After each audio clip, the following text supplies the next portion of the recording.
बिस्मिल्लाहिर्रहमानिर्रहीम। अमर जलील उर्दू अदब और सिंधी अदब का एक बड़ा मोहतबर नाम है। इन दिनों उनका एक अफसाना ज़ेर बहस है, जिसके बारे में ये कहा जाता है कि वो इस अफसाने में खुदा की शान में किसी गुस्ताखी की माज़अल्लाह मुर्तकिब हुए। ये अफसाना सिंधी में है, जो उर्दू में तर्जमा होकर भी मुश्तहिर हुआ, बहुत फैला, लोगों ने इसको पढ़ा। और हमारे यहाँ हर मसले की तरह इस मसले में भी दो नुक्ता नज़र वजूद में आ गए।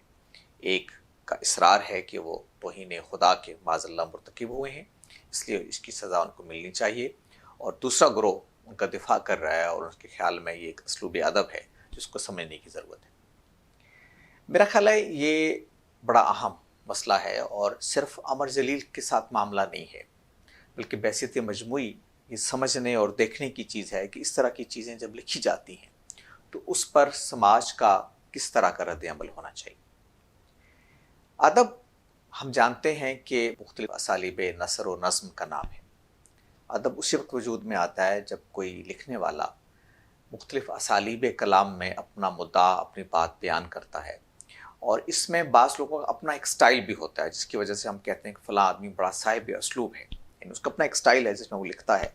और ये बात भी हम कहते हैं कि शायरों में ज़ुबान व बयान के हवाले से एक लाइसेंस हासिल हो जाता है, जिसकी वजह से बाज़ वो लुग़त की बंदिशों से, पाबंदियों से भी अपने आप को आज़ाद कर लेते हैं। और हम कहते हैं कि एक शायराना लाइसेंस उनको हासिल है, वो ये काम कर सकते हैं, चूँकि असलूब कलाम का तकाज़ा होता है। इसी तरीके से नफ्स मज़मून के हवाले से भी बहुत सारी चीज़ें शायरी में गवारा की जाती हैं, रवा रखी जाती हैं, अदब में कबूल की जाती हैं, इसलिए कि अदब के हवाले से वो एक और तनाजुर में बात हो रही होती है और उसको समझने की ज़रूरत होती है। मेरा ख्याल ये है कि जब भी हम किसी फ़न पारे के बारे में कोई राय कायम करें, हमें इस बात को नज़रअंदाज नहीं करना चाहिए। मैं आपको बहुत सारी मिसालें दे सकता हूँ कि हमारे जलीलुल क़द्र लोगों ने अदब में इस तरह की चीज़ें लिखी हैं कि अगर आप उसको बिल्कुल एक मैथमेटिकल पैमाने पर रखना चाहें और अदब के उस फ़न पारे को अपने अदब के पैरहन से निकाल कर आम नसर या शायरी की चीज़ या आम लफ्ज़ों का एक मुरक्कब जुमला समझना चाहें, तो फिर आपको बहुत सारी चीज़ें उसमें ऐसी कबूल करनी पड़ती हैं कि जो बसूरत दीगर आप कबूल नहीं कर सकते। मसलन अल्लामा इकबाल के बारे में कौन ये सोच सकता है कि वो खुदा की शान में माज़अल्लाह कोई गुस्ताखी करेंगे, लेकिन हम उनके शायरी में बहुत सारी ऐसी चीज़ें देखते हैं कि जिसमें वो अल्लाह ताला के साथ बहुत बेतकल्लुफ़ होकर गुफ्तगू करते हैं। मसलन उनका एक मशहूर शेर है जो आपने सुन रखा है और बहुत उसको दोहराया जाता है कि रोज़े हिसाब जब मेरा पेश हो दफ्तरे अमल, आप भी शर्मसार हो मुझको भी शर्मसार कर। ये खुदा के साथ कलाम हो रहा है। तो अब आप देखिए, शर्मसारी की निस्बत वो खुदा की तरफ भी कर रहे हैं। अब ज़ाहिर है ये एक ऐसी चीज़ है कि जो हम नहीं समझते कि माज़अल्लाह खुदा के साथ भी इस तरह की चीज़ें आप उनको मनसूब कर सकते हैं जो इंसानों के साथ मनसूब होती हैं। लेकिन कोई ये नहीं कहता कि अल्लामा इकबाल ने खुदा की शान में कोई गुस्ताखी की। उसकी वजह ये है कि अदब की असालीब में इस तरह की चीज़ें गवारा की जाती हैं।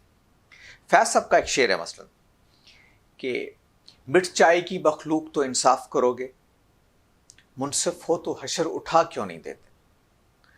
अब ये देखिए कि इसमें क्या चीज़ की जा रही है। अल्लाह ताला के बारे में कलाम किया जा रहा है, लेकिन जब भी हम इसको शायराना असलूब में देखते हैं तो हमें लगता ये है कि वो असल में कहना ही चाहते हैं कि ज़मीन पर जुल्म बहुत बढ़ गया है और ज़रूरत है कि अल्लाह ताला की रहमत, अल्लाह ताला की वो शान जिसमें वो ज़ालिमों को सज़ा देता है, वो सामने आए, खुदा का कानून मकाफ़ात अमल सामने आए और लोगों को सज़ा मिले जो इंसानों पर जुल्म के मुर्तकिब हुए।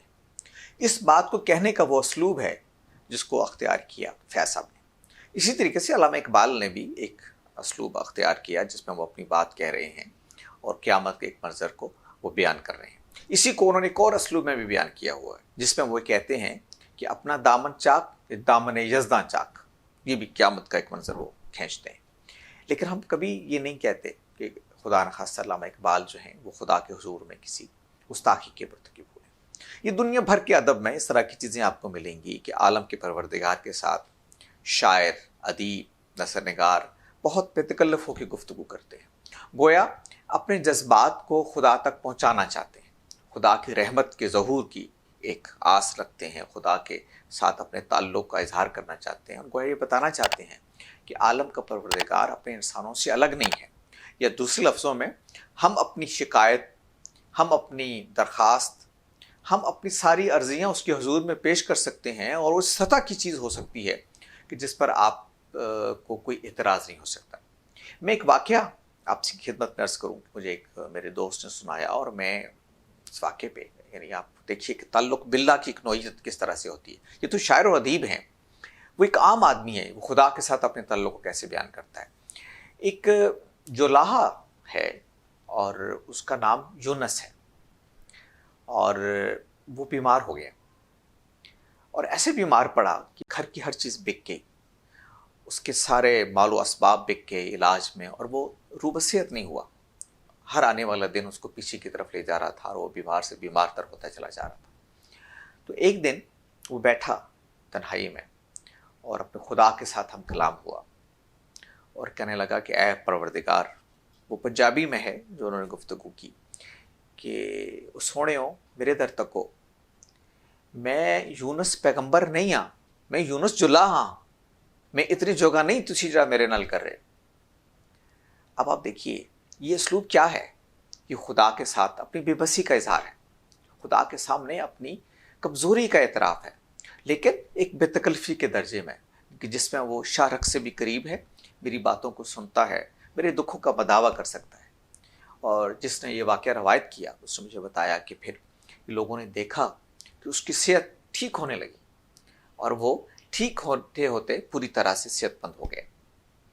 تو کہنا یہ کہ عالم کے پروردگار کو یہ بات پسند ہے کہ بندہ اس کے ساتھ بہت قریبی ایک تعلق کا اظہار کرے، وہ اس کے سامنے اپنی عرضیاں لے کے جائے، شکایت بھی کرے۔ قرآن مجید میں خود یہ کہا گیا ہے کہ اجیب دعوت الداع اذا دعان فلیستجیبوا لی، کہ وہ نحن اقرب من حبل الورید، وہ انسانوں کی شاہ رگ سے بھی زیادہ قریب ہے، اور وہ انسانوں کی باتوں کو سنتا ہے۔ تو وہ کہتا ہے اللہ تعالیٰ کہ تم مجھے پکارو، میں تمہاری پکاروں کو سنتا ہوں اور ان کا جواب بھی دیتا ہوں۔ تو گویا یہ خود اللہ تعالیٰ یہ چاہتا ہے کہ ہم بندے اس کے حضور میں ایک بالکل بے تکلفی کے ساتھ کھڑے ہو جائیں، اس کی حاکمیت، اس کی برتری، اس کی قدرت اور اس کی رحمت کو سامنے رکھتے ہوئے اپنی شکایت لے کے آئیں۔ اور ظاہر ہے ہمارے پاس وہ الفاظ نہیں ہوتے، ہمارے اندر وہ صلاحیت نہیں ہوتی کہ ہم خدا کے حضور میں اپنے آپ کو اس طرح سے پیش کر سکیں۔ تو کبھی ہم شکایت کرتے ہیں، کبھی شکوہ لکھتے ہیں، کبھی ہم اس طرح کی باتیں کرتے ہیں کہ بس آپ میرا حساب نہیں لیں، نہ اپنے آپ کو شرمسار کریں نہ مجھے شرمسار کریں۔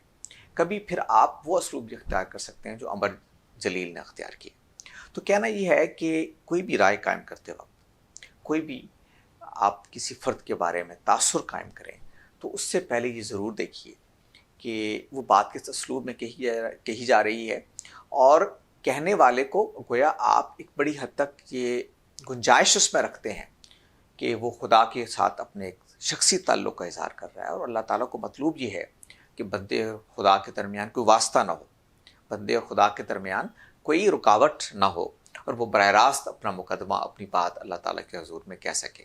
انسان کمزور ہے، بعض اوقات لفظوں کے انتخاب میں وہ غلطی کر جاتا ہے، لیکن عالم کے پروردگار کو وہ اتنا بڑی ہستی ہے کہ وہ انسانوں کے اس تعلق کو محسوس کرنا چاہتا ہے۔ وہ جیسے قرآن مجید نے کہا ہے کہ جب بندہ میری طرف چل کے آتا ہے تو میں اس کی طرف دوڑ کے جاتا ہوں۔